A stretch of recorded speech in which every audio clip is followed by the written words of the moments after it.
अस्सलामुअलैकुम नाज़रीन, आप देख रहे हैं ARY का ड्रामा सीरियल बिस्मिल। इसकी अगली एपिसोड में आप देखेंगे कि जब तौकीर अंदर बेडरूम में आता है कि रेहान को वो देखे कि वो सो गई है या नहीं। वो देखता है अंदर तो वो रेहान सोई हुई नहीं होती। वो उठ के बैठ जाती है और तौकीर को कहती है कि तुम्हारा अब इस कमरे में और इस घर में कुछ भी नहीं है। मैंने सब कुछ अपने बेटे मूसा के साथ ये सब कुछ दफना दिया है। तुम जानते हो कि जब से मूसा इस दुनिया से और इस घर से गया है मेरा जी नहीं लगता और मैं चाहती हूँ कि मैं इस घर से दूर कहीं भाग जाऊँ और तुम्हारे से भी मैं दूर चली जाऊँ। तो उस पर तौकीर कहता है कि रेहान तुम ऐसी बातें मत करो, तुम इस घर से कहीं भी नहीं जा सकते हो, नहीं मेरी ज़िंदगी से। एक तो मेरा बेटा चला गया, उसका तो मुझे बहुत ही पछतावा है, लेकिन अब मैं तुम्हें खोना नहीं चाहता। लेकिन आगे से रेहान कहती है कि अब मेरे पास कुछ भी बाकी नहीं बचा। मैं तुम्हारी इन बातों में नहीं आऊँगी, क्यों ना कि तुम्हारी वजह से मेरा बेटा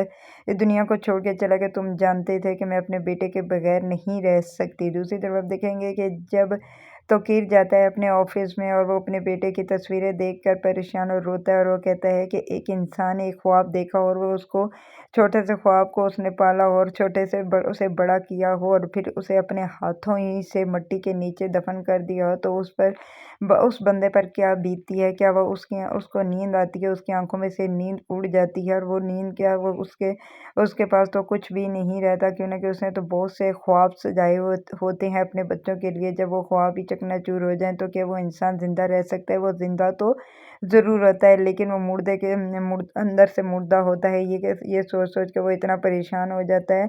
लेकिन वो बार बार अपने बेटे की तस्वीरें ही देख कर परेशान होता है और कहता है कि काश वो दिन ना होता, ना मेरे बेटे के साथ कोई ऐसी बहस होती कि मेरे बेटे के साथ कुछ ऐसा हादसा। तो दूसरी तरफ देखेंगे कि मासूमा ये बात सोच रही होती है, कहती है कि ये तो मुझे अपने रब ने ये हक दिया और ये हक में कैसे टीटी मुझसे छीन सकता है, क्यों ना कि मैं तो इसे ऐसा कभी भी नहीं करना ही दूंगा। जब मुझे अल्लाह इस चीज़ का हक दे रहा है तो वो कौन होता है जो मुझे से ये सारा कुछ छीन सके। और इस पर अपनी माँ को कहती है कि अगर टीटी ने ऐसा किया तो वो जानता है कि मैं उसके साथ क्या करूँगी। वो हमेशा अपने वो पछता है कि वो मुझे नहीं जानता मैं कौन हूँ। तो उस पर उसकी माँ कहती है कि बेटा तुम परेशान नहीं हो, तुम जानती हो कि मुझे यकीन है कि एक जब अब तुम टीटी के बच्चे की माँ बनने वाली हो और जब इसे ये खबर मिलेगी तो वो खुद आएगा, तुम्हें इज्जत के साथ मेरे घर से लेकर जाएगा और ये सब कुछ तुम्हारे हवाले करेगा। और तुम जानती हो कि अब टीटी के पास कोई भी औलाद नहीं है, वो सिर्फ अकेला और तनहा है। और एक दूसरी तरफ रेहान है, वो जो कि पागल हो चुकी है, उसे क्या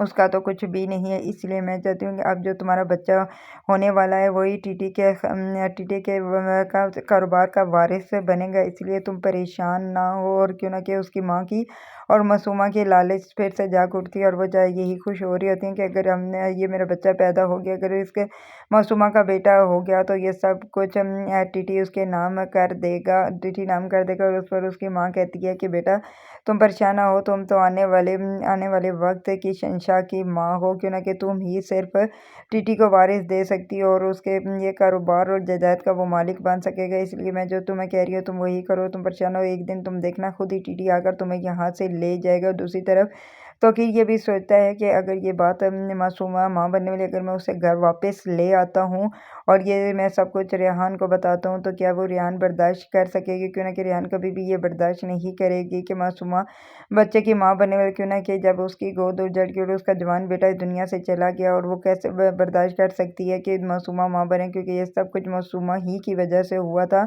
अगर मासूमा ऐसे गेम में ना खेलती और ना ही वो तौकीर के साथ शादी करती तो ये कुछ भी ऐसा नहीं होता था। क्यों ना कि तौकीर अपने बेटे से बहुत ही प्यार करता था, लेकिन एक मासूमा के आ जाने की वजह से उन बाप बेटा के दरमियान कुछ ऐसी गलतफहमियां पैदा हो गई और जिसकी वजह से उन गलतफहमियां पैदा हो गई जिसकी वजह से ये नौबत आई। इसलिए अब तो रेहान तो कभी भी इसे नहीं माफ़ करेगी। रेहान तो की तो यही कोशिश होगी कि वो मासूमा को किसी तरीके से भी तलाक टीटी से डलवाए। और क्योंकि वो यही चाहती है कि तौकीर भी हमेशा ऐसे ही जैसे मैं अपने बेटे के लिए अब तरस रही हूँ वो भी ऐसी ही औलाद के लिए तरसे। क्यों ना कि उसे मैंने अगर उससे तो औलाद मिल गई तो मेरा बेटा तो मुझे नहीं मिल सकेगा ना। यही क्योंकि यही रेहान सोचती रहती है और इधर तौकीर भी यही सोचता है कि मैं अब मासूमा को नहीं लाऊंगा, बल्कि मैं मासूमा अगर बच्चा पैदा हो जाता है तो मैं मासूमा को तलाक दे दूंगा।